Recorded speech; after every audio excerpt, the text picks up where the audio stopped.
Treasure Seekers. This is Blake coming to you live from New Mexico, and joining me as always from Washington State, it's Britt and Cody. How's it going, guys?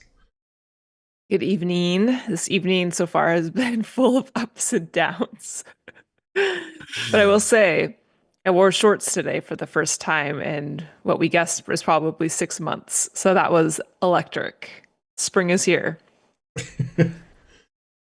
Yeah, it's been a while. It's the longest I haven't talked to you guys. Now that we're doing Yeah. one Yeah. episode a week, it feels so long. You missed us so much. That's right. It didn't really feel like a long gap. It worked out nice timing wise, just life. A We lot going probably on. could not have filmed another episode regardless. So Right. that timing worked out nice. Yeah, I know you guys had a lot going on last week, and then we have a lot more going on this week. So yeah, the timing of spring travels is working out nicely for once a week right now. So thankful for that. Yes. How's it going with you, Cody? Oh, it's going all right. I was just chuckling to myself because I feel like the first word out of Bryn's mouth every episode is good when you ask her how she's doing. And this is the first time it's been like, it's been a long night already. And then to cap it off, technical difficulties pre-show that we had to work through for a bit there. So we're doing good now. We're doing good. All right. In some fun updates, the orientation in our household, I am 2 stories above Cody and we have a laundry chute, and he was holding on to our Unbreakable Thread, which is what we're talking about today, and I asked him to give me the book for the episode, and he tried to throw it up 2 stories up the laundry chute, which he said was very doable, and he could not do it. Well, I had the strength that just it didn't. There were other factors involved. It also did come back down and hit me in the neck somewhere. So hopefully that doesn't show up on camera. This is part of our evening woes. Haste makes waste. All right. Let us begin with news. 2 pieces of news. I think the first, probably most are aware of, the Forrest Fenn documentary came out at the end of last week, just a couple days ago. And along with it, a new treasure hunt. So the new treasure hunt is there's a book and there's a Netflix personality supposedly on the documentary. I don't think any of us have watched the Netflix documentary on the Forrest Fenn hunt yet. Is that correct? No, haven't had a No, chance. not yet. But I think there's a personality on there named Justin Posey, who is a heavy Forrest Fenn searcher. He ended up, I think, buying a lot of the treasures from the Forrest Fenn hunt, and now has re-hidden some of those in a brand new treasure hunt titled Beyond the Map's Edge. I am not eager to dive into that right now, but I think a lot of people are, so we'll see if there's less competition in the There's Treasure Inside hunt at the moment because of this. But yeah, I think we are planning on watching the documentary and probably doing a review of it in the near future here, once time allows for that. It's really funny because when There's Treasure Inside first came out, probably like 2 weeks into it, I told Cody, I'm like, I don't know why they don't do something like this on Netflix. Like, it seems like that would bring in a lot of people. And I thought, surely this is going to be my $1 million idea that I can pitch to Netflix. And once we get through TTI, I'm going to develop a hunt and sell it to Netflix. And someone was obviously years ahead of me on that. So Yes, years Next. ahead and much more well-funded, unfortunately. If you develop a hunt, the first thing I'm doing is checking out the ripped edge lines. Something tells me with how much time you spent on that for this one, and that'd be like the first thing you add to your hunt. Just look for hands in the clues. The second piece of breaking news, which is not breaking at all, but there's more shenanigans happening. And you had sent us a text earlier today, Bryn, about a fake Pokemon box. So I'll pull up a picture of that. Transparently, I just like I have been so disconnected recently. I just like popped into Discord this afternoon to see what's been going on in this picture. I don't know like if there's additional context to this or what, but I laughed out loud sitting there by myself. Someone like appears to made a fake Pokemon box out of like I don't know, maybe cardstock, maybe Yeah. just regular printer paper. It's regular picture paper. And then folded it up and kind of hid it behind a stump. And I think it's hilarious. Yeah, I think it's funny, but I think it's also keep your Oh, head on a swivel. it's yeah, it's very cruel. But I think I just thought it was so funny because it's just like so bad. It's just paper. It's not really protected from the elements there. It doesn't seem. Yeah. All Oh, right. and like there very well could be more to the story around that. I did not scroll back to see if there was additional context, but I laughed and moved along. All right. So yeah, keep those reports of shenanigans coming, so that we can report them out and see how the creative community is working to troll. Not great, but that's right. Don't do Awareness. shenanigans. Don't do shenanigans. Don't do shenanigans. It's cruel. Quit shenanigizing. Yeah. Did you actually what? Did you think there was some editing on a Pokemon Wikipedia page? Was that you or Cody, Bryn? Yeah, that was me. Shoot, I don't have it in front of me now, but is it Bulbapedia? It's kind of Yeah. Bulbapedia, like the Bulbapedia. encyclopedia Yeah. for Pokemon. There was something in there. Oh gosh, as I was working on Pokemon Box, I came across like an entry that I want to say was maybe like hemmed in within that encyclopedia. And I'm like, this is very fishy because it only had a couple lines. And so then I went and looked back at the edit dates, and that maybe post isn't the right word, that page was only originated in like January, sometime this year. And so the fact that it was just made, it was edited once a few weeks after that, seems like somebody is maybe kind of planting some keyword posts in that's are just trying to mislead people as well. So that seemed fishy to me. Yeah. So we've seen it with the trail maps. We've seen it with physical items. We've seen it with now potentially the Bulbapedia. But yeah, everyone has to double check.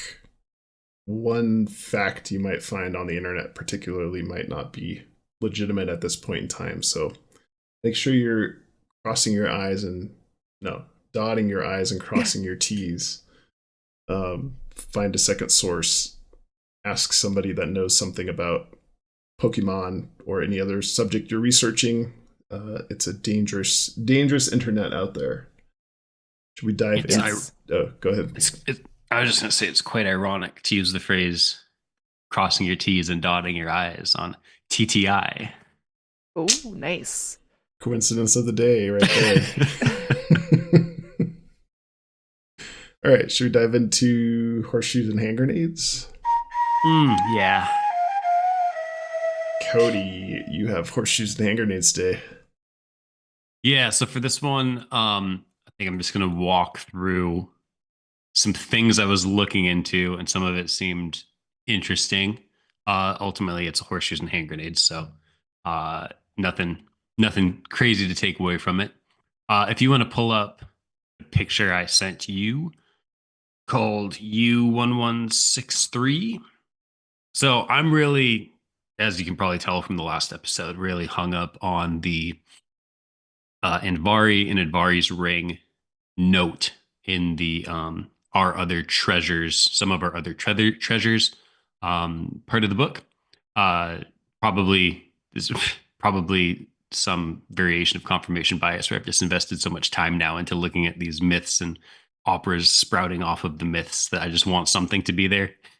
And then we've talked in the past about how like a lot of those kind of early myths, a lot of like newer mythology kind of sprouts from that. So there's a lot of just like themes that are just like just innately part of those early myths that just show up everywhere. So anyway, one thing I found very interesting when looking at Andvari and Andvari's ring was this rune stone. So this is one of like 6 or 7 or 8 rune stones that show that reference kind of this this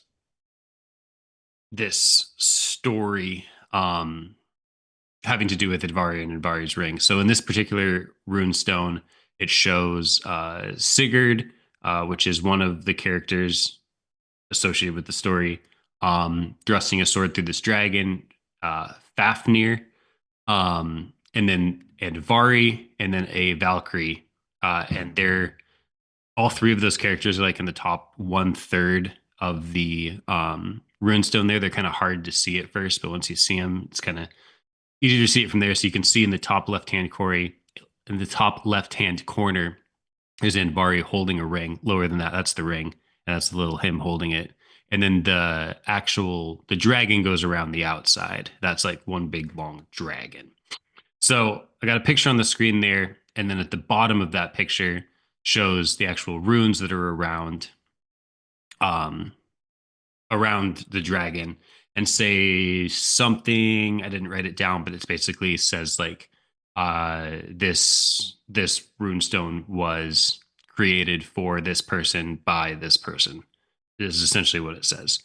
So I got looking at that when I was doing my Andvari and Andvari's ring research, and then I got really interested in the runes themselves, and started doing a little bit of looking into those. And I like those for basically 4 reasons. One's obviously the connection with Andvari, and he makes that known that you should look into that in the book. The part of the Treasure Inside book where he says that you should explore other cultures. So that's always something I'm looking into. Even though it's really difficult because, especially stuff like this, it's like really hard to follow exactly what's going on when there's a bunch of like runes and names that are hard to pronounce and stuff. But I'm doing my best to wade through that research.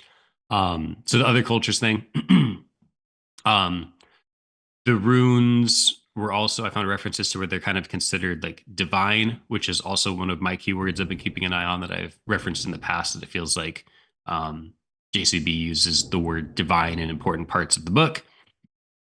And then I also like their general shape, and I feel like a lot of times in looking at like photos in the book where we're looking for like hidden letters, I'm not super bought into a lot of like the hidden letters and words that people have found, but I'd be way more bought into like finding shapes like these, because they feel like they're easier to hide. They don't kind of like jump out to you as just like, or me at least, as like, really I only know English and I'm used to the English words. So, and they're very geometric too, right? And kind of sharp angles, which I feel like was in a lot of those pictures in the book. So I got interested in the idea of maybe some runes being hidden in the book, in place of just like normal English letters. Okay. So I'd looked around a little bit for those. In the dancing photo, the Art Smith dancing photo on page 61, in the ship on page 102, and in the kind of cowboys in the Gold Rush bar on page 110. Those seem like the 3 photos to me that have like a lot of like the kind of hashing background that has like some other like weird angles in there and things potentially hidden. Did not really find much of interest, but I liked the idea, and I like some of the potential connections in there between different parts of the book. So I'll call that part 1 of my horseshoes and hand grenades. And then there's a little bit of a part 2, because while I was kind of on the idea of runes, I was trying to think of like what else. I'm trying to kind of find things to cross reference within the book that kind of touch on 2 different things at the same time.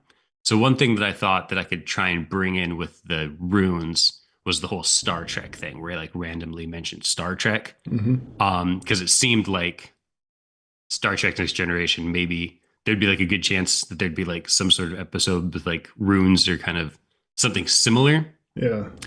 And I didn't find anything very similar, but I did find like this episode that I originally latched onto because it had like some other stuff that seemed kind of Rune-ish in there, but then I kind of ditched that whole idea, and now I'm just left with the episode, which feels like it makes some good connections.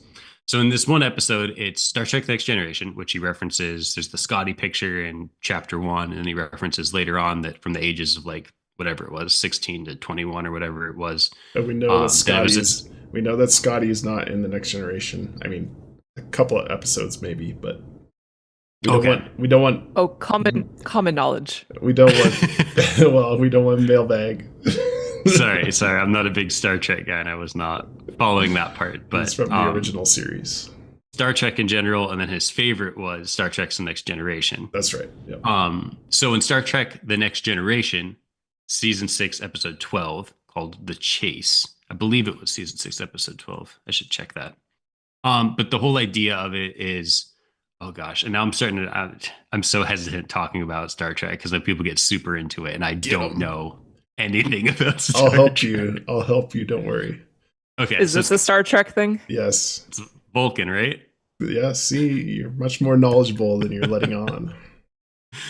I think my mom used to watch Star Trek Enterprise growing up, like the newer one, right? Mm-hmm. So I know some of that from the background. Is that hard to believe? That is very unexpected. Yeah. So she's super into it. Anyway, so the Star Trek Next Generation, The Chase, the idea behind this one is Captain Picard, right? That's the captain's name. His archaeology professor comes back and brings him like this ancient ceramics piece, right? Which, okay, it's already kind of interesting. Ancient ceramics in the Star Trek episode. It's from the planet. This is kind of a side note. I don't know how much I buy into this, but it's from the planet Curl, like haiku curls. But I think it's spelled differently, but it's only spoken. But the captions were Kurl. Okay. Anyway, and the ceramics piece was like this one big figure with a bunch of little figures in it. And Captain Picard was getting all excited about it and talked about how it's this ancient ceramics piece, and in Kurl culture, they believed that like an individual is really like a community of different individuals. And that was kind of like ended up being the overarching theme of that episode, is that like everyone's really comes from the same place and we're all one humanity, which seems like kind of mirrors some of the TTI overall themes. So the archaeology professor is working on this big secret puzzle thing, and then he dies. And so then Captain Picard has to take over this big secret puzzle thing.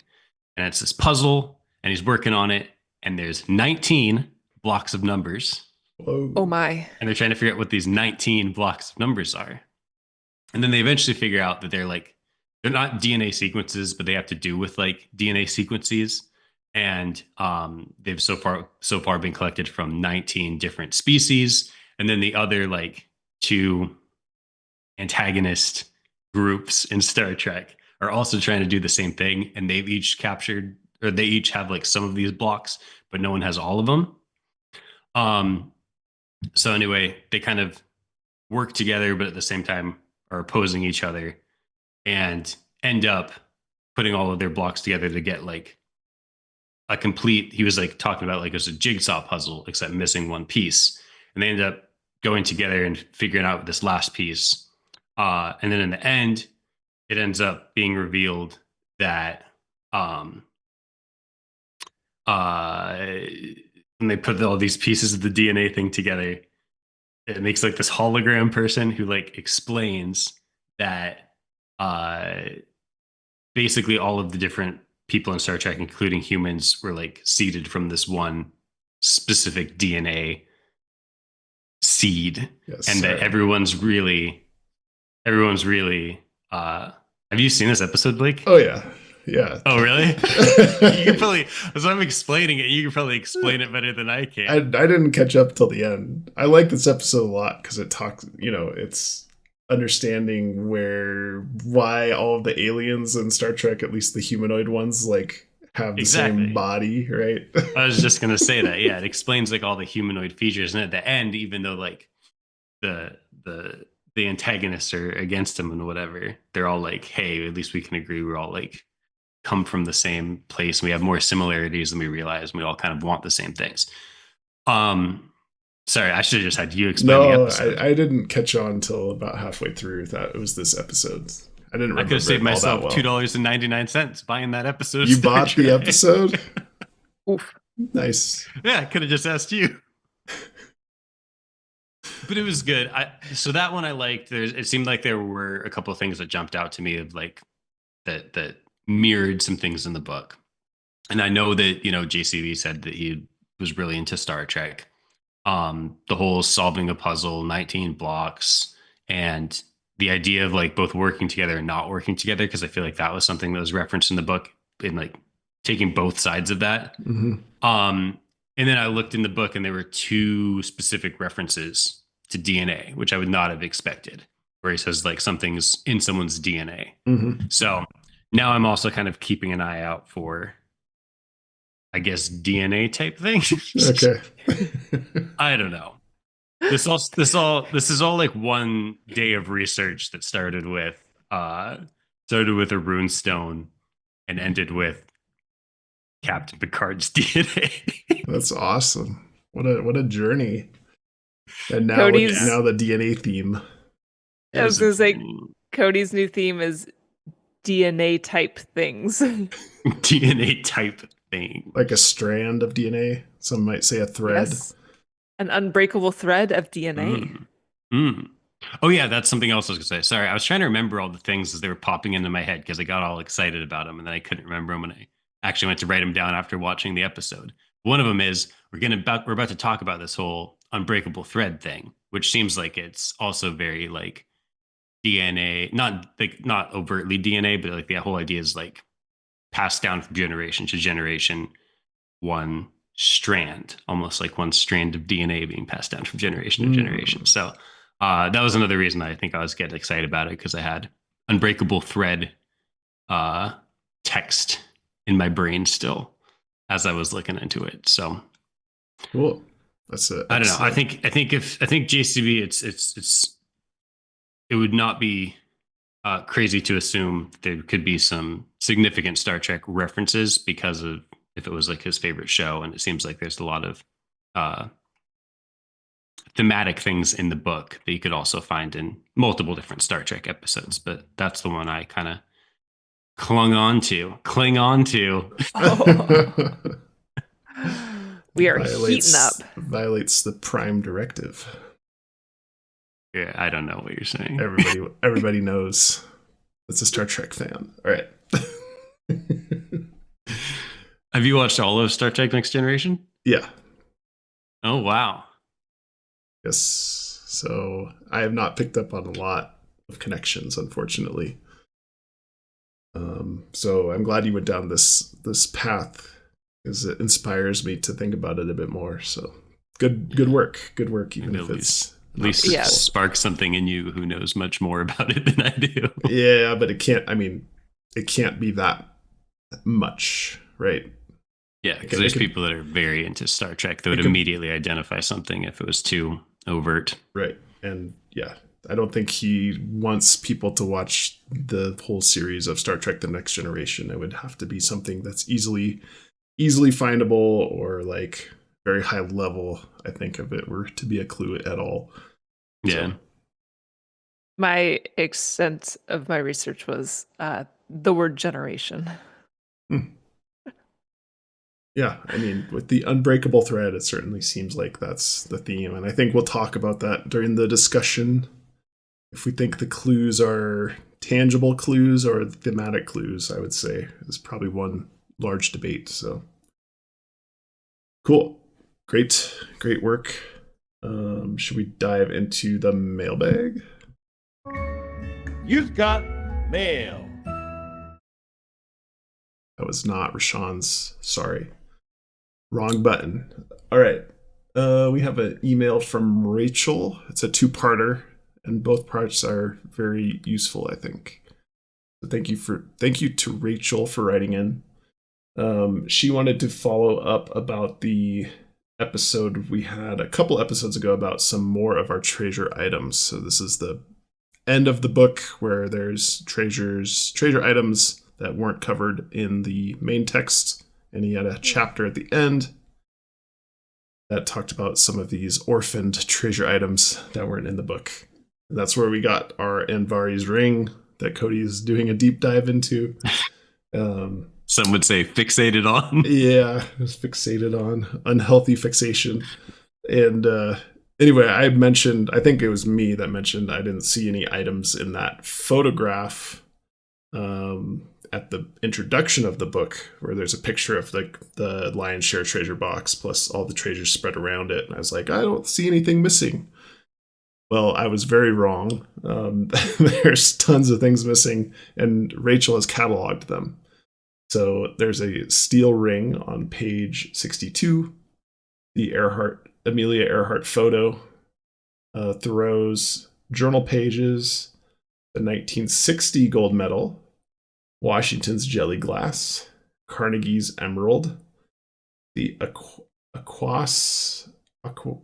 Aquas meteorite piece, the smoky quartz gemstone from page 171, the Greek gold wreath, Fenn's olive jar, the two yet new yet rings from page 232, the right two yet new yet ring from page 233, the Bitcoin that's shown on page 234, and a necklace and ring that are on page 236. So sure enough, there's a lot of things that were not in that photograph. Are you shocked by that? I was very shocked by that, yes. Yeah, I mean, that's a lot of stuff. I think what stood out to me is like, wow, I didn't pick up on the fact that those like large framed, I guess I don't know if the Amelia Earhart one's framed, but like the Thoreau's journal pages, that one should have been obvious. So yeah, it was very nice of her to write in and do that investigation on behalf of us. Yes. The second part of her email, more mysterious. Another note of interest that I have been meaning to send your way. My co-searcher has a copy of the Lion's Share ebook, and we noticed that the ebook page count is on, quote unquote, like correct through page 89, which is to be expected.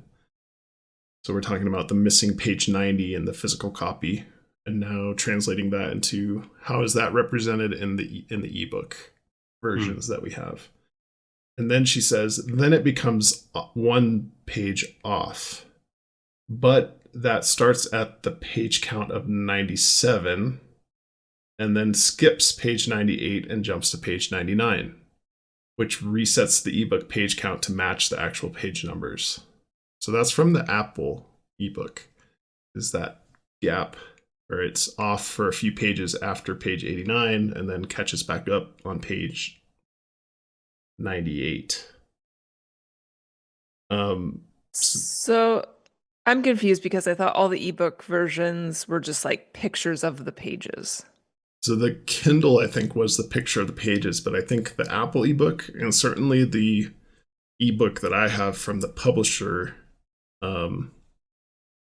are accounted for page number wise in the software that you use to read them. So it kind of got me thinking, and I didn't think about this until Rachel's email came in. How is this represented in the ebook that I have? So I have some screenshots for you, which is even a little bit different than Rachel's friend's experience with the Apple ebook, where it catches back up at page 98. So I've got the Apple ebook. So okay. If you have pictures, that's great. But I can also maybe elaborate a little bit here if you don't have the Apple ebook pictures. I don't. So yeah, if you want to describe that first, and then I'll talk about the Adobe digital version that I have here. Yeah, so on the Apple one, it is pictures of the pages, and you see the TTI page number in the bottom corner. Mm-hmm. But then in the upper right-hand corner, outside of the bounds of the actual page, it shows what page you're on according to like Apple. Exactly. Yep. And so those match up until 90, and then like Blake's saying, then they're off. So you'll see like page 95 or 97, sorry, of the book. But it'll say 96 in the upper right-hand corner. Mm-hmm. But then once you get back to, so then the actual, what's interesting is I'm not sure like how they would even set this up with Apple, but with Apple, it skips from 97 and you flip the page and it's saying you're on page 97. jump straight to 99. Mm-hmm. Which I don't even know how you'd like get Apple on board to do that. Right. Yeah. Mm. So Weird. it's kind of, to me, it's kind of confirming the deliberateness of this, I think, in my mind. Again, I agree with you, Cody. I don't know necessarily how Apple would fix that, but the ebook version I have from the publisher does a different approach. So all the way up to page 89, it has this strange square at the bottom, is how I'm seeing it. And it says page 90 out of 212. And then as soon as you get to the next page, which is labeled page 91 in the physical book, we pull that up here.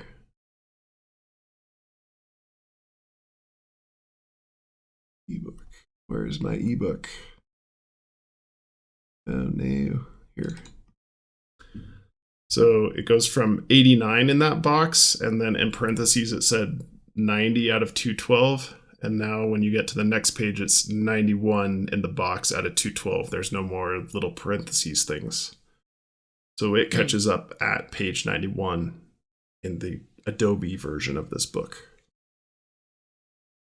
Interesting. So I don't quite know what to make of that, other than it was a good observation by Rachel.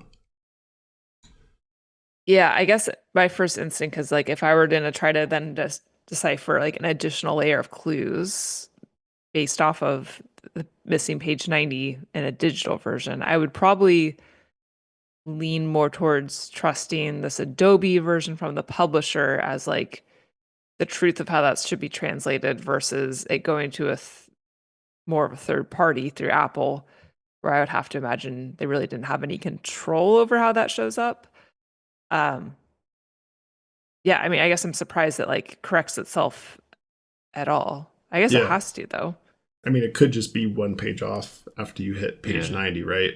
But it's been accounted for in both of these versions in some way. And I wouldn't put too much stock into the ebook versions anyway, since they weren't planned until there was a shortage of books, it seemed like. So anyway, just reporting out some interesting goodies there. I think referencing pages obviously important for like things to line up later on. Like obviously significance of maybe certain page numbers correspond. There's obviously a lot of reasons why page numbers have to be correct. So yeah, I don't know. That is interesting, and I'm surprised that it is accounted for in those ways. Mm-hmm. Mm-hmm. All right. So thanks, Rachel. Excellent content there. We dive into the Discord detectives.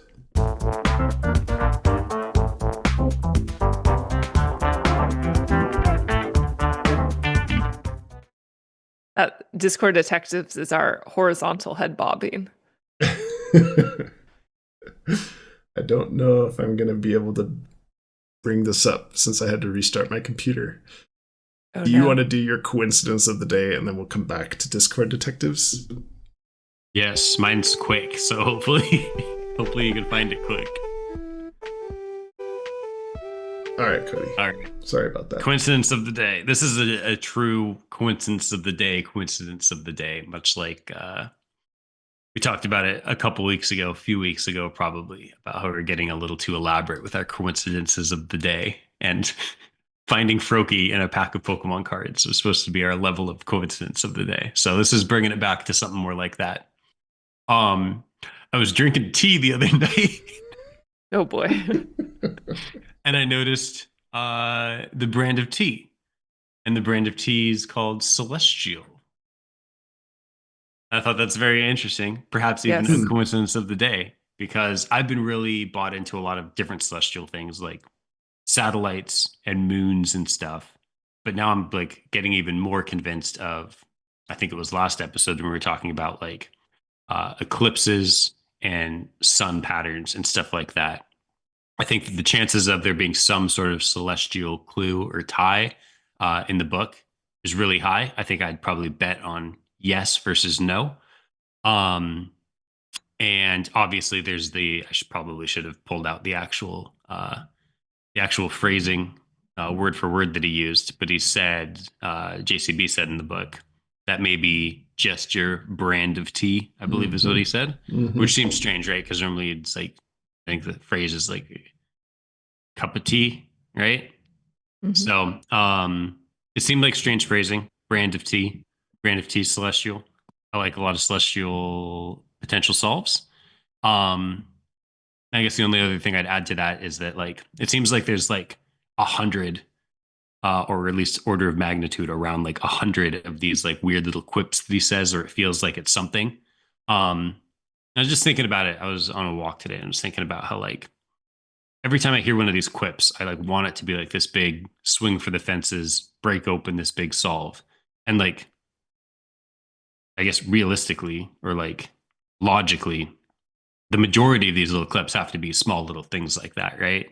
Because they can't all just be like these big earth shattering solves. So something even like if that is what it ended up being, that like just your brand of tea was just like, hey, there's this brand of tea called Celestial, and there's this big celestial theme and solve as part of the book. That's something that could like realistically happen, I guess. Um, but until that's confirmed, I'm chalking it up as a coincidence of the day. A couple months ago, somebody had written into the mailbag asking an interpretation or like what our thoughts were on the brand of tea. And I responded with a few brands that, when I had looked into it, jumped out to me as potentially maybe what he was referencing. And Celestial was certainly, that was number one on my list Oh, really? by pretty far. Yeah, that was one I thought, oh, that could be like a legitimate connection there. So yeah, I'm glad we both made that connection. It seems Independently, yeah. yeah, it seems legit. I don't know. I Yeah. kind of like it. How, I guess I'd have to check and make sure Celestial is not like a local brand, but it's like a national brand, right? I Or at think it's least national. I want to say it's like based out of Portland, maybe, but um, yeah, I think it's a big one. Yeah, that's great. Good coincidence. Yeah, do we've you been think it's thinking about solved? Is that what you're saying? solved. Thinking about the brand of tea nomenclature there instead of cup of tea. It's so weird. All right. Now 30,000, 36,000 feet. 36,000 foot view. And never shaken, never stirred.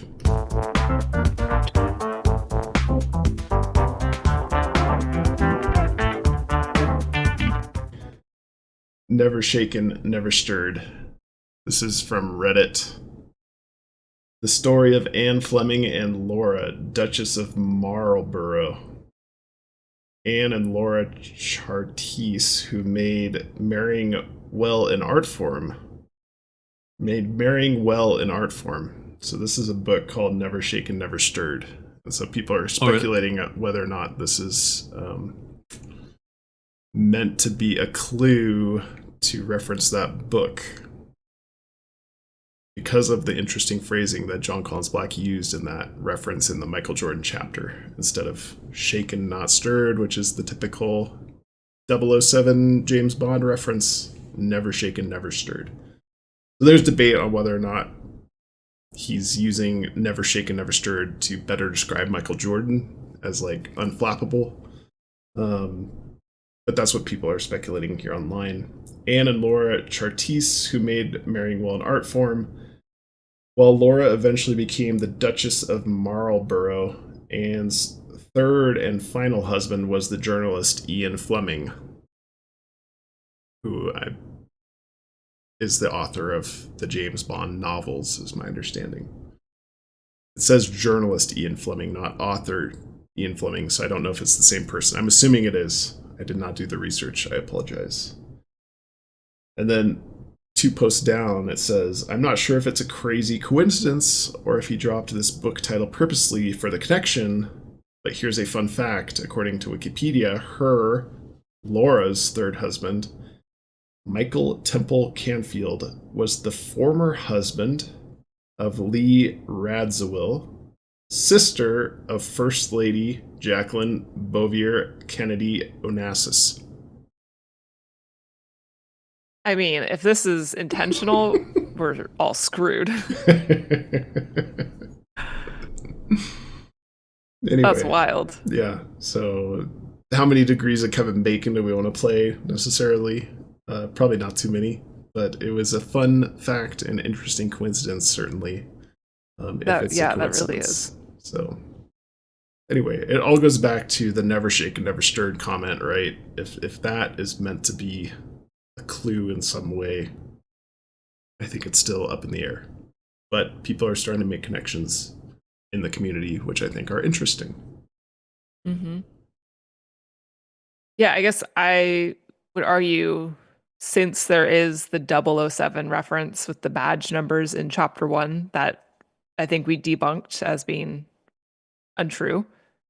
Somebody wrote in and told us that they found out that wasn't correct. Okay.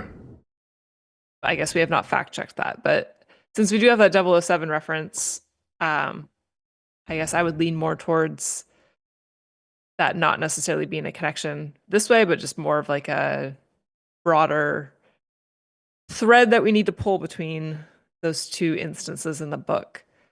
But odd that this also then does have like a James Bond connection to it as well. Right. So I think that's what makes it tricky. But I'm guessing that the book Never Shaken, Never Stirred was because this person married the Ian Fleming. Okay. Mm-hmm. Okay. What are your thoughts on this, Cody? Is it silliness?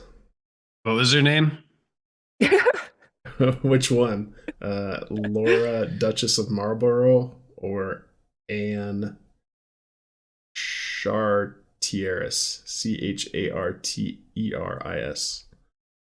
Okay, so yeah, Anne Charteris was the real Ian Fleming's wife. Okay. Yeah. So that's checks out. Perfect. I wanted to fact check that before we got too into the weeds. And so after you said that and said we need to fact check it, that's what I started doing, and I didn't hear the rest. That's okay. It's not, I don't think it's very important, but confirmed. I think confirmed wife. An interesting coincidence on the second part of the Jackie Onassis connection. All right. Should we dive into the chapter content for today? Yes. Talking about our Unbreakable Thread. I considered for like half a second summarizing the book, but then I decided because it was a children's book and I could read it in about a minute, I wouldn't summarize it. So if you want to read our Unbreakable Thread, you can get your copy and support Marble Press, Jon Collins-Black's publishing company. So our Unbreakable Thread, subtitled A Family's Love Through Generations, authored by Jon Collins-Black, illustrated by Nicole Gsell. Let's just dive right into nuggets if you guys want, unless there's I think we could probably do like a 15-second overview of what the book's about generally. Go ahead. It's about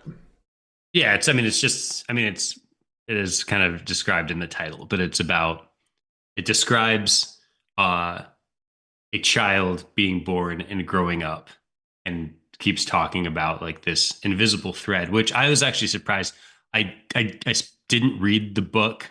I heard about the book long before I ever read the book, and I was like picturing it in my head what the book was about, just like in talking about it. I definitely pictured the actual thread being drawn in the photos, in the illustrations, and it was really surprising when the thread wasn't part of the illustrations.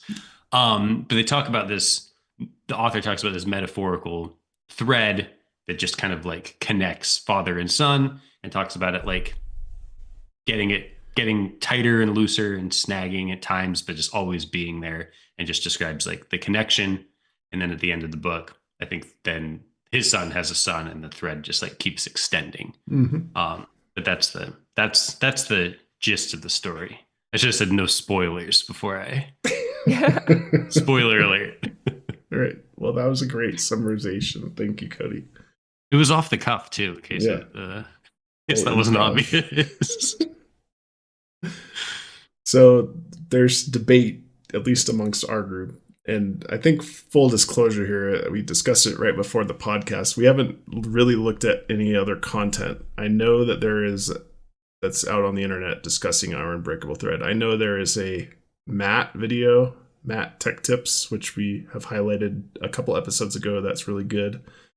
I haven't watched that Unbreakable Thread video yet because I didn't want to, I guess, bias myself going into this discussion with you guys. And then there's also a new one that's just come out in the past week or two from Treasures Galore as well about Unbreakable Thread. So we are doing this discussion without having reviewed any of that other content that's been discussed. So whether we hit things or miss things from those videos, we're not sure yet. We'll go back and I'm at least going to go back and watch those videos as well after this. And maybe we'll bring up important key points from those in a future episode. Yeah, that's something I've actually been doing throughout this whole podcast. Like the Mysterious Writings Discord had all of their Discord channels broken out by chapter, and I purposely didn't open any chapter until after we filmed the episode because it's just the bias is just so strong. And once you hear something, it's impossible to form your own opinion on something without just reverting back to groupthink. Right.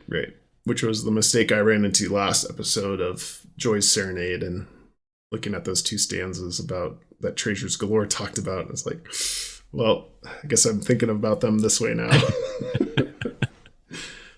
So in my mind, there's kind of there's a lot of ways to think about this, but let's talk about one first, which is how much can Jon Collins-Black hide in the artwork? And do we think there's clues in the artwork? Or do we just focus on either the text or the book jacket, which has a summary and description of the author and illustrator and a little synopsis of the book? So do you guys have feelings one way or the other, what you focused your attention on? I have pretty strong feelings, yeah. Okay. I mean, I think most of my interpretation of what could be a clue comes from his explanation of him putting a clue into the book was somewhat coincidental. Mm-hmm. It sounded like since the book and this children's book, the book being There's Treasure Inside, just kind of happened to be coming out around the same time, he decided last minute-ish to add in a clue. I guess I am not super hardcore on it has to either be in the pictures or in the text, either or. I would lean more towards something in the text or in this easily editable book jacket description over the artwork, because someone else is involved in the artwork. And it is, I think, very important to note, like we said, this is a Marble Press book, which is his publishing company. So I think we just need to make that very clear that he probably has much more control to be making last minute edits or manipulate anything really in any certain way, more so than somebody typically would, with a tighter deadline too, especially. Yeah, I actually have the chunk of text where he talks about our Unbreakable Thread in the book, and I think that's helpful to put some context on this conversation. I authored a children's picture book titled Our Unbreakable Thread, published by Marble Press. It's a story of love through generations and the bond that connects a parent, child, and grandchild. As fate would have it, Our Unbreakable Thread was published the same year as this book. Because of this timing, and for fun, I decided to leave an extra clue or two within my children's book about the location of our treasure. So, a clue or two about the location of our treasure. I think that's the real important part, is about the location, because I feel like there's a lot of ways to put clues in there that would not specifically be about the location. Right. So before I was kind of thinking, well, let's just think about our Unbreakable Thread thematically, because thematically it ties back to a lot of the messaging he has within the book and at the end of the book about generations and the human condition being we're all human and we focus on the negative things and that tears us apart, but brings us together. So you could think about our Unbreakable Thread as just the book itself being like thematic towards a lot of Jon Collins-Black's messaging in There's Treasure Inside. But because of that sentence about the location of our treasure, it seems like the clues should be a little bit more tangible in my mind. Mm-hmm. I totally get what you're saying, and I think I agree. But I would say I guess I'm not maybe as enthusiastic about that as you guys are, because ultimately all these clues are leading us to a location. So I think when you say a clue to speak to a location or whatever the exact verbatim was that he said, I think they're all clues leading us to a location. Right. So yeah, I could kind of go either way on that. No, it's a good point, and I think you're right that it doesn't. If you took this sentence to court, it wouldn't hold up as having to be a tangible clue. You're right. To bring it back to your original question, for me, if I had to kind of break it out percentages wise, I would say my gut's telling me I'm thinking there's like a 5% chance there'd be a clue in the illustrations, maybe a 15 or 20% chance there'd be a clue in the text, and then like whatever it leaves me, 75 or 80, 85% chance that it's in like the description of the author in the dust jacket about the author section. I think that's far and away in my mind the most likely place for him to put it. I don't think he's going to want to like, there's only so many words in the book itself. Yeah. I don't think he's going to want to like change his whole book around to make his TTI thing, to add one clue to his TTI book. Right. The one kind of alternative that's entirely different that I think is also possible, which would kind of open up an avenue for a clue to be anywhere in the book, is I think there's a non-zero chance that he wrote his whole book, then wrote his whole TTI book, and then went, oh, hey, that thing that I already wrote independently of TTI actually works as a clue. I'm going to say I put that clue in there. Right. So maybe he, maybe there was an illustration in there that he knew that's how it was going to be published, or text. It was never meant to be a clue, but once he realized it could be a clue, he's like, hey, there's a clue too. So that kind of opens the door in my mind a little bit. Right. But outside of that, I think he was really, really dug his heels in that he was going to be the only one who knew what the clues were. And I think that it'd be kind of in, I don't want to say in bad taste, but weird to take someone else's illustration and alter it. And I think the only way you do that and not have it be in bad taste would be to get their buy off first, but then the illustrator would know, hey, this is the thing he changed, so this is obviously a clue. I think it's just a little too messy for him to go that route. So unless there happened to be an illustration that he knew was getting published that way, and he's like, oh, that works as a clue independently, I think that's the only way it would be in the illustrations in my mind. Okay. Yeah, I think, and there's a particular illustration I'm thinking of in the book that we'll get to. I'm curious how much Jon Collins-Black asked for certain artworks compared to she produced certain artworks and then he used them in the book, right? I think it's an open question that I think we'd like to ask the illustrator. So that being said, where do you want to start? Do you want to start with the book content, illustrations, and writings, or do you want to start with the book jacket? Start, with the jacket, the cover. Okay, like start with the cover. I think that seems logical. Sure. Who wants to start with a nugget? I'll start with one that probably has stood out to a lot of people. I think we're going to have overlapping ones for sure. So like 20 words. Okay, we'll see. In the about the author, right? Well, we're talking about does this include the jacket that flaps too? Yes. Okay, yes. Well, I'll just start with where I was going anyways. Yeah. So on the very front cover, our Unbreakable Thread, the NBBD, those letters are all, I would say, significantly darker than the rest of the letters.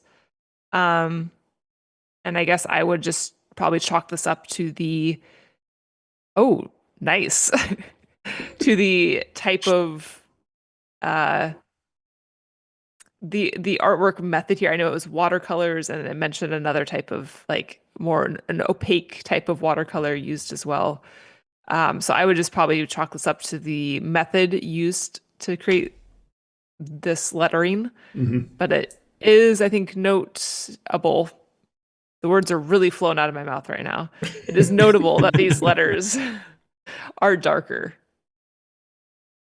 Yeah, no, this was my one clue that I pulled from Discord, since I haven't done much research in the Discord on this section. But I thought this was a good visual and one that I didn't pick up on, so I'm glad you did, Bryn.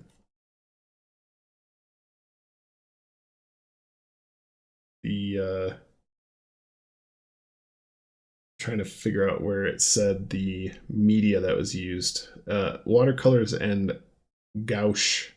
Gouache. I'd never heard of that technique. I think gouache. Gouache. But yeah, it was, you're right. It was something about adding white pigment to your watercolor base to make things more opaque. So, I mean, this looks like a calligraphy pen to me, honestly. I don't know. I don't think you'd be able to do this with watercolor. But I'm not the best watercolorist, so I don't know. Yeah, I think what was interesting is like if whatever medium you're using, it's like I would think if you like re-add pigment or whatever to your writing utensil and you start a new letter, then that like darkness would kind of like translate into the next letter or fade over, and it's like just kind of a hard break. Outside of like the N and the B that are underlined here are both dark. But then when you get to the B at the end of Unbreakable, it just kind of ends. So I mean, there's obviously so many different ways that this could have been constructed. Like it could all be independent letters that have been like, well, I don't think that's true either. I don't know. I'm not going to act like I know what I'm talking about here, but It does seem odd that these letters are dark in the way that they are. Potential clue. So we just have to add that to the antler and make a new one. It's not enough vowels. Nothing to work with there. It looks like it's just parts where it's been passaged over twice, is my guess, based on how I would draw these letters. But anyway, I thought that was a cool one. So good find, Bryn. Thank you. So do we want to stick with the cover then? Because I know you have a really good one also. Sure. I think that's what I was meaning. Do you guys have any other cover nuggets? No, I didn't find any cover nuggets. And I even tried looking for the differences in between them and was unsuccessful.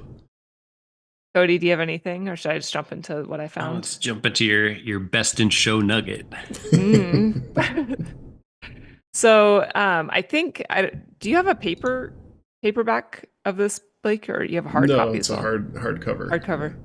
Okay, so I think they all are probably hardcover, but it comes with a dust jacket, and so I was looking for any discrepancies between the dust jacket image and then the image printed on the actual hardcover itself. So on the back, if you flip the cover over, in the upper left-hand corner on the dust jacket, there's like a green blob, part of the tree, that kind of floats out into the sky. And then when I looked below onto the actual hardcover itself, that green blob is missing. And it looks, I mean, I feel like you can tell that it was like photoshopped, it was smudged out in Photoshop. So what this means, I have no idea. But what I think is most interesting is it means somebody altered these two images compared to each other. I can't find anything else that's been altered. I've been trying to figure out like what could this blob mean? Was this blob added in? I don't think it was added in. I think it was removed. But yeah, I don't know. I tried to make that into an M. I tried to make the little squiggle into the shape on the hat that's later in the book. I really don't know. I think maybe what happened is someone went through and like retouched the photo removing the green because it does feel a little out of place. And maybe that correct image wasn't printed on the dust cover. Would be my best guess, but maybe there is more to it. But it is setting the precedent that the watercolor originals were edited, at least in this one case. So it does say it's possible that Jon Collins-Black has no shame and would edit them. No. But yeah, no, I mean, it does. Photos were edited, is what the can of worms that this opens. Yep. Cool. That's a great find. Great find. Transparently, I thought I found a discrepancy first, which was close to this, which ultimately led me to finding this. And it turns out it was just like a speck of food that I scratched off the book. Second time we've got caught by that. I need to stop eating around the books.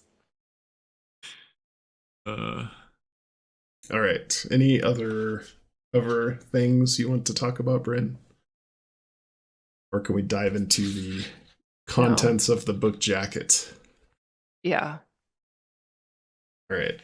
Cody, do you have one you want to start with in terms of something you found interesting in the book jacket descriptions? The about the author section? So there's two sections. There's either the about the author section or there is the summary section on the right-hand side. So gotcha. Either of this or this. Okay. I'll do some of mine, or I'll start with one of mine from the about the author section, which would be towards the back of the book on that inside of that dust cover. Sorry, I'm trying not to do all of them at once because I think that I don't want to steal them from you guys. No, I mean, if they're connected, we'll just have a discussion about it. So don't hold back. Don't worry about it. That's all right. I'm breaking it out a little bit. So at the end of the about the author section, again, to me, that part seems the most available for him to alter last minute. If that's truly what he did, is do something last minute. It's also the only part of the book where he like kind of directly talks about treasure, maybe not TTI it's exactly, but says something. I don't have it in front of me. I threw it up through 2 stories of Wandershoot. But it's where he said Jon also enjoys treasure hunts. Enjoys treasure hunts, date nights, and exploring possibilities. Yeah. So the part that I think I'm most interested is the exploring possibilities part. That part jumped out at me. And I had previously caught where he, I believe in the Amelia Earhart chapter, I'd used the phrase New Horizons twice. And it like, then I found a whole bunch of information. It kind of went down a rabbit hole on that satellite. I think on that one, there was like an instrument called Alice on it. But anyway, that's down a rabbit hole. I think this could be a similar thing. The exploring possibilities, that term kind of just felt very NASA-y to me. So I looked into that, and there was a whole like Explorer, a whole program like codenamed or named Explorer, where they did like many missions over and like launched multiple things into space over decades. So that was probably the strongest exploring possibilities connection that I made. And that kind of feels like maybe something that would be realistic for him to have put in there, especially if the New Horizons things from the Amelia Earhart chapter ends up like being fruitful and actually being there on purpose for that reason. This seems like the level of clue I'd be expecting from our Unbreakable Thread is something that would like also point you towards that same thing potentially. So that's what I've got on that one. Interesting. I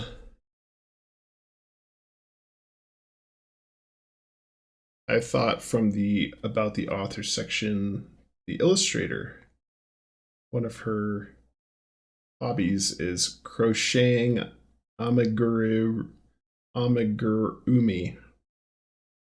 Just because we've been thinking about Pokemon stuff and the Japanese connections, I thought that was interesting. which is basically crocheting small stuffed animals with yarn. Like a Unbreakable Thread connection to Nasuki. Exactly. Mm. So Pokemon box solved. Yeah. Anyway, I don't think it's a real clue. I just thought it was a fun fact. But that's the only other thing that I is have really for... interesting. I hadn't picked up on that. Yeah. I totally didn't even look into what that was. Oh yeah, I did the research. I guess the only other thing for... That's good. Thank you. I think that's the only thing I had about in the authors section. So the other stuff is all on the other side in the summarization of the book.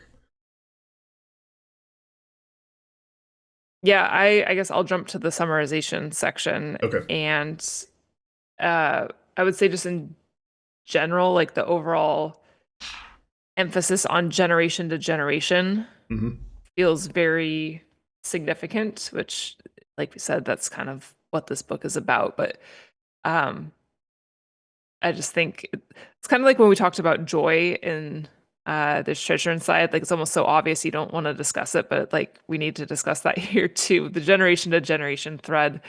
Obviously, the generational tie is something that was a big clue that we thought was throughout there's treasure inside, and so I just think like that has to be acknowledged here as well. And Star Trek Next Generation. Yeah, one of our recurring themes for many episodes is the fatherhood one in TTI, and this is obviously just like 100% theme, 100% fatherhood theme.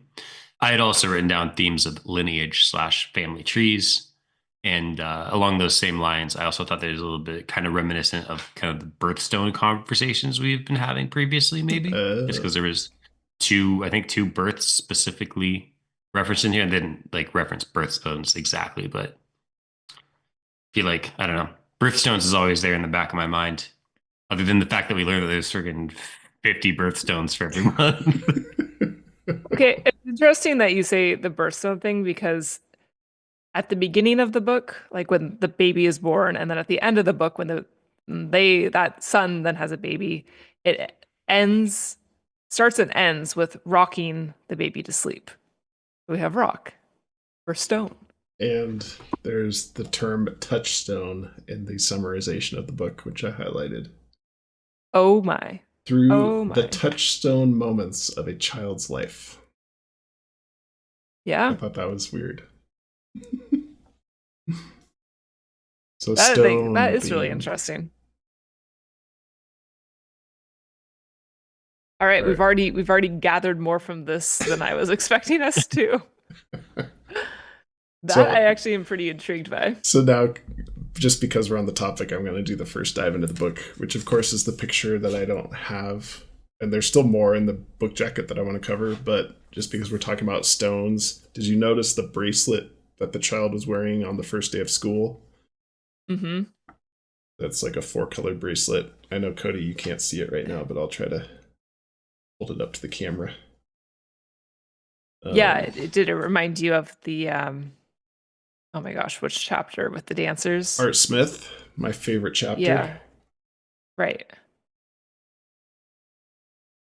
See the bracelet there, Cody? I see it, yeah. Yeah, it's on a couple of pages. It's on the next page as well. What's that? Red, yellow, green, blue? Yep. Red, yellow, green, blue. So, anyway, all this stone talk got me thinking about the bracelet. We can go back to the jacket though if you'd like. Well, that just making me think of the chapter 23 where they created their own necklace. That's true. I think that was a pattern of 5 colors over and over. That one was blue, red, blue, blue, green with 3 different shades of blue. Solved. All right.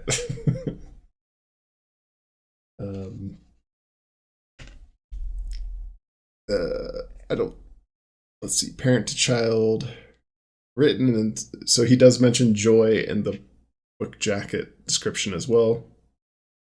A lifetime of heartache and joy.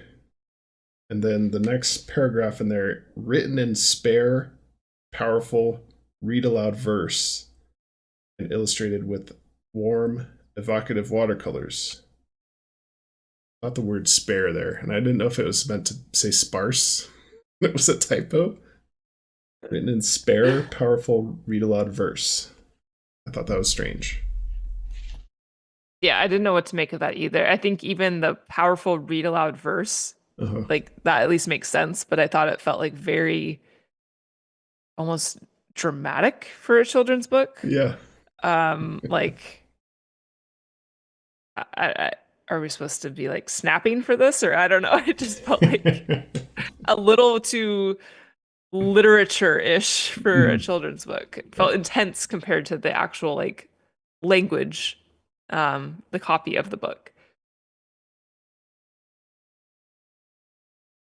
And then the other one I highlighted for Cody was the word will, and it never will, is one sentence, just because we've talked about will a little bit in There's Treasure Inside, and that was just like an add-on sentence to the end here that could, not that you could make anything out of that, but I thought it was interesting. Yeah, JCB and his short little sentences. Two yet new yet tricky. collection. Two yet new yet collection. Yeah. Will's use Will's straight edge. That's right. Okay. Sorry, I kind of hogged that. Do you guys have other parts of the jacket you want to talk about?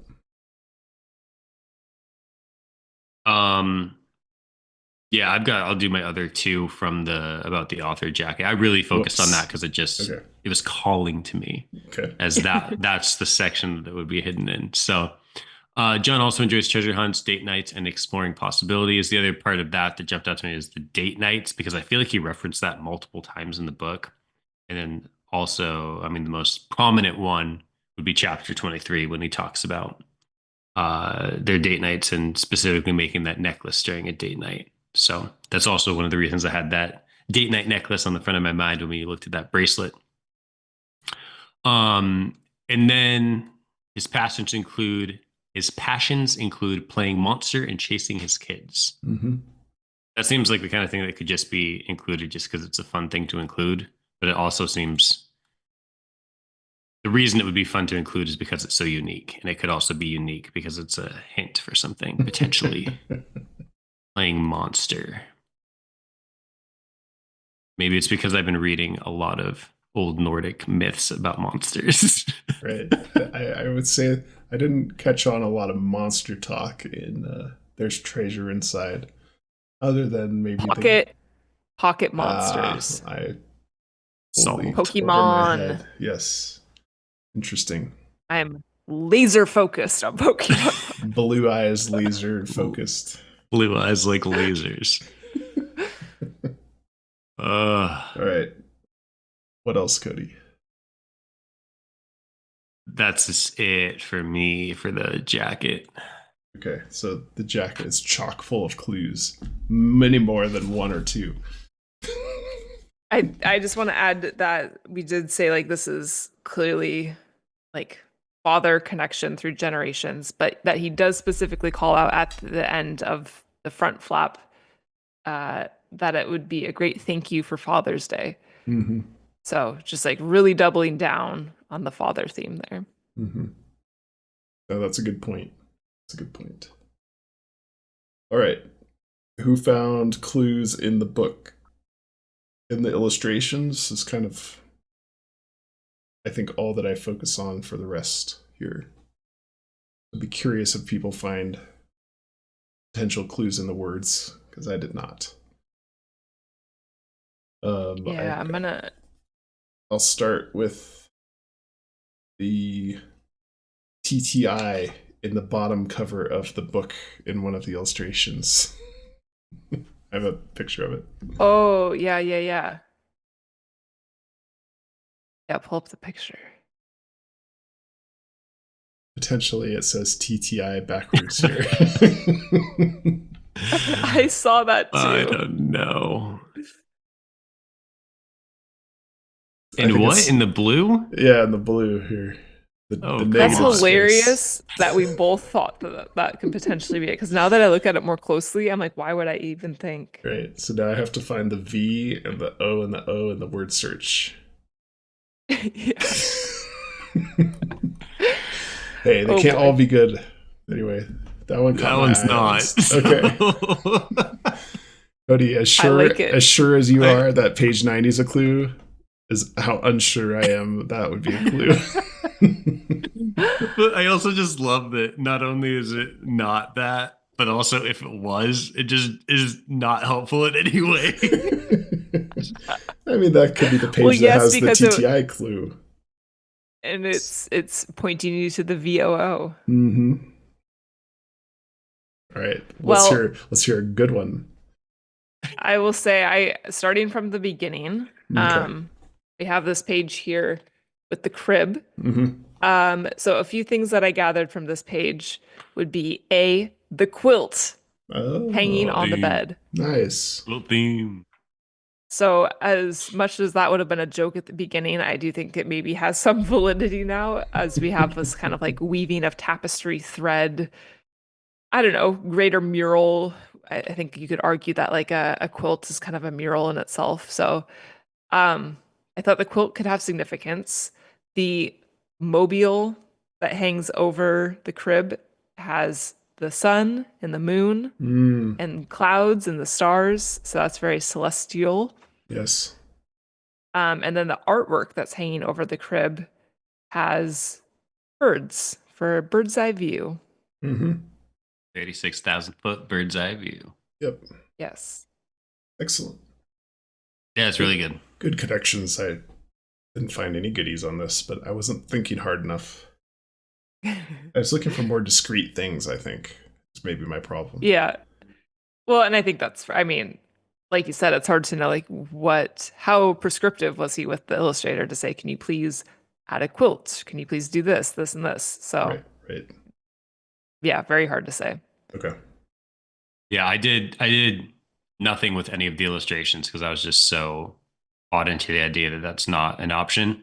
Right. And now I'm second guessing a little bit based on Bryn's finding that the book and the dust cover don't match, and there was some alterations made there. So I'm second guessing a little bit, but that was definitely going into it. I pretty much ignored everything other than the fact that it all matches my quilt theme. Yeah.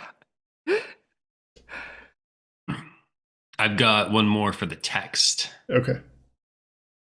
Kind of jumped out to me when he said the thread stretched even longer as it traveled with both of you around the world. Hmm. That's just kind of thread around the world. I think that just stood out to me because I've done a couple of like horseshoes and hand grenades type solves or attempts of like connecting major cities and stuff like you'd see on like a board with like yarn. So I feel like that would be kind of descriptive of that method of of creating a solve or approaching a solve. Mm-hmm. I like it. All right. The kite that's hanging on the children's wall. Only because I like the past and future box and think of tallies. Tallies. Those look like tally marks to me. Oh, I see. The little stitches there. One might say a Yeah. stitch or a weave or a hemmed in kite. Interesting. And Wow. those look like they This could be is added in, you know. yeah, Yeah. that's a Like really that. good one. Thanks. I don't know what to do with it, but it definitely gave me the tally mark vibes because of the crosses that you see there. But Yeah, I was just gonna say, yeah. The crosses in particular. Granted, it looks like each of the crosses covers 3 vertical tallies. mm-hmm. If it covered 4, it would be very like really tally-y. Mm-hmm. Mm-hmm. Yeah, but still, I think that's a good find. Yeah, no, it's Thanks. definitely a good find. I like it a lot. It's just That's it's more descriptive of tally marks in general in my mind more than like actually being able to use it as tallies. Maybe. I don't know. Maybe you can. I wish it I was think the a little crisper if you actually like his Sure. intention was for you to count them up. Sure. but I do like that it is something that does seem like he could have edited that in himself. Yeah. Mm-hmm. Be fairly simple, but yeah, I Yeah. Just a fine point Sharpie. It's at least it's in the right artistic style. right. Anyway, I honestly probably don't think it's anything, but I thought it was eye-catching to me at least. Yeah. I like it. On that same page, if people are flipping along in their books, well, I guess I'll just add the kite. I had noted it as interest because of the wind theme connections that we Okay. saw in TTI. And then next to it on the wall is a turtle, which made my spidey senses tingle because of Pokemon box, Cool. which I know Gollum isn't necessarily a turtle, but there's kind of some turtle-esque shell connections there that maybe could tie in with this turtle. Because the turtle feels kind of random, like it would have been painted on the wall. I guess the kite's probably painted on the wall too, is what that intention is. But yeah, kind of an odd little mural situation on the wall there. Yep. That's a good find, yeah. You're obviously heavily involved with the Pokemon box. That one didn't cross my mind.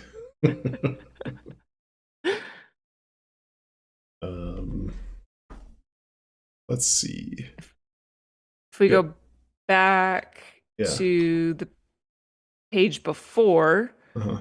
I think we just, again, need to call out the Boston snow globe that's sitting on the corner shelf. Right. Especially since we mentioned that he said these were location, one or two clues for location. Right.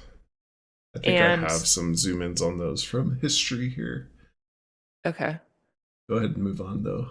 I'll pull them up. So I think that what's interesting about the Boston snow globe and him saying one or two clues is like this is pretty much like this says Boston. I don't think you would argue against that.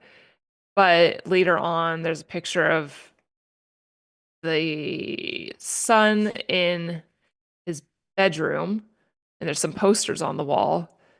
And I mean there's a basketball poster, the players wearing green and white. Like I would say that's the Boston Celtics. So like is that one or two clues? Like if you know that's Boston Celtics, Right. is that what we're getting at here? But that almost feels a little too straightforward. Right. And I just haven't seen that. I haven't seen Boston being talked a lot about. And biggest argument against is the illustrator is from Boston. Right. So that could just be her little touch on this piece. No, I agree with all of that. I mean, it would be a solid clue, but maybe it will come in at the end when a solve is made here and the lion's share is found. But yeah, I'm not putting as much stock into that, even though it would directly fit the Jon Collins-Black location of the box, right? And the one or two clues. Yeah. But if I was illustrating a book and I'm like, oh, I need to add a city name on a snow globe, or if I'm trying to think of a basketball team colors to use on the wall, like I'd probably just use what was regionally applicable to me. Yeah.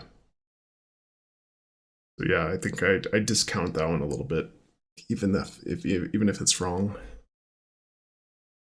Too bad. Yeah, and then the other problem being, I feel like this is going to have to be such like a periphery clue. You're not going to get something as specific as like, oh, something's actually in Boston off of a book that's not even the actual treasure book, right? Right. Too big a chunk.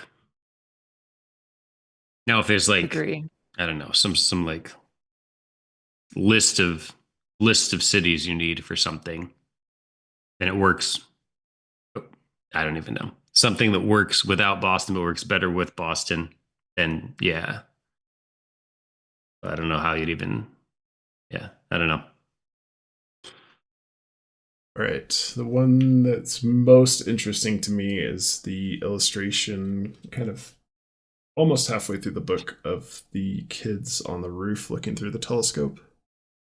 Mm-hmm. And only because that really ties into something Jon Collins-Black mentioned in There's Treasure Inside, about him sitting on the minivan roof looking at the stars through a telescope he got for his birthday. Mm-hmm. So I feel like it wouldn't be that much of a stretch that this particular illustration, if illustrations are part of the clues at all, and this would be, something he specifically asked for from the illustrator, is this scene, right? That maybe this is pointing you back to that passage in the book as being important. That's all I could get out of it. Yeah, I think having the minivan connection, especially, like on top of the minivan versus on top of this building, and just also the general idea of like looking up at the stars and this moon star celestial connection that we've made in the book. It just all feels like this very much could be either what he intentionally made as a clue or what he then afterwards was like, oh, this works as a clue as well. Let me use this as that. Exactly. All right. I only got one more. I don't know if you guys have others you want to highlight. Bryn. On the page before, it's like the violin music concert. Okay. I think this is a pretty standard child event to depict here, but just music theme. And it was the line on the second page there was, but the thread was there to lend a guiding hand. I just want to give a shout out to my hand theme. That's all. Okay, very good. The fishing scene, which is a few pages later, just reminded me of maybe fishing at Walden Pond. Ooh, nice. For the Thoreau chapter. But yeah, nothing solid out of that. That's my last one. That's good. I may have to save my best for last. All right, I've got a few more to rattle off here. Okay, good. I know we already talked about the shapes on the hat. Potentially people had originally discussed that as maybe some sort of new, I think it was California, New Jersey, potentially. So I just want to make sure we don't just totally jump over that. Right. All right. Yeah, picture there. It is certainly rough, but I can see where people are coming from with that one. I wrote down, I don't think this is a quote, but I wrote down, mend it back together, sewing quilt. So the mend it back together, I think when he had his heart broken, it felt like a very direct, quilting, weaving connection there. It's hard with there's no page numbers. Right.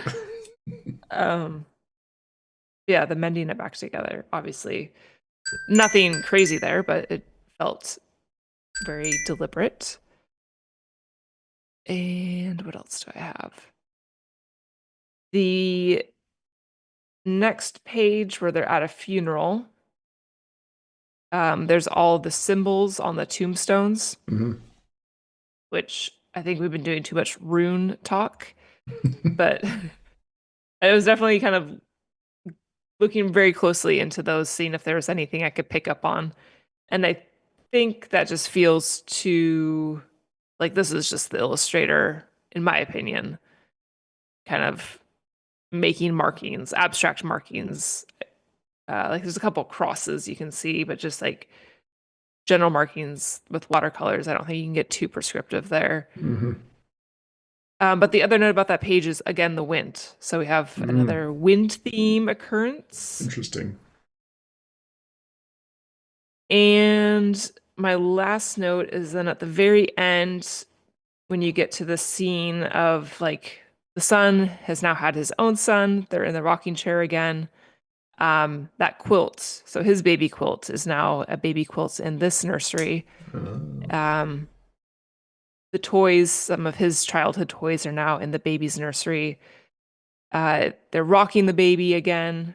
It's calling out rocking at the beginning and end. And so this just felt very full circle, which I know as Jon Collins-Black, he kind of mirrored this in There's Treasure Inside as well, where, at the beginning, he's talking about his son creating the map. And then as he wraps up the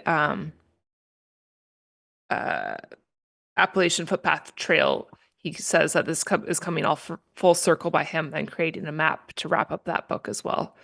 So both felt like they were very bookended by somewhat mirrored occurrences.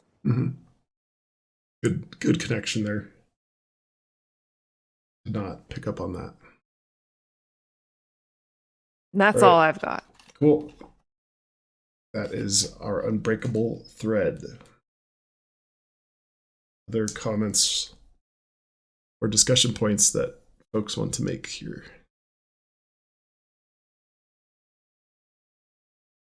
Hearing none. I think in general, I feel like I don't know. I feel like in general, the clue is something that was kind of just already there and was maybe embellished to make it more clue worthy. Or there's treasure inside. It's hard to say that because I feel like it's also kind of yucky to be like, oh, there's a clue. If you didn't like intentionally go out of your way to make this happen, to just kind of throw it in to sell your children's book doesn't feel very great. So I don't think that's necessarily it either. Yeah, I don't know. It's really hard to say. I could also just be totally in Cody's camp of like he just snuck something into the about the author section because that's something he has total creative liberty to do without having it to run that by anybody. Right. And could do it very last minute without really altering the actual substance of the thing that I assumed he worked really hard on and probably paid very particular attention to all the wording and everything. Right. I don't know. I mean, like the plain monster chasing his kids, like that could easily be it. I don't know. But then I'm also really interested in the fact, like, why is that one green blob edited out? So that's the biggest curveball from this episode for me. If it wasn't for that, I'd still feel pretty good about my position going into this podcast. But you really threw a curveball with that finding that altered illustration. Yeah. I guess all that to be said is I guess I don't have any really strong opinions here. I'm just confused. Yeah, I'm excited to see what other people came up with. I'm going to check out Matt's video and Treasures Galore. Too. Yeah. I'm kind of scared though that someone's going to have like a really great explanation and now I'm just going to look dumb. No, I don't. It's all part of the hunt. Yes. I mean, yes. We assume that 99% of everybody's solves are. Nobody has a box yet, right? So not everything can be right. Not even a fraction can be right. So just throwing out ideas for the audience in case that jars something or makes a connection that you hadn't made before. Like that's our goal. So yeah, just get some ideas flowing. Mm-hmm. Cool. Well, I think that's an episode. Thanks for tuning in. I don't know what our next episode planned is, so we'll have to discuss that offline. Exciting. All right. Thanks, everyone. Have a good night.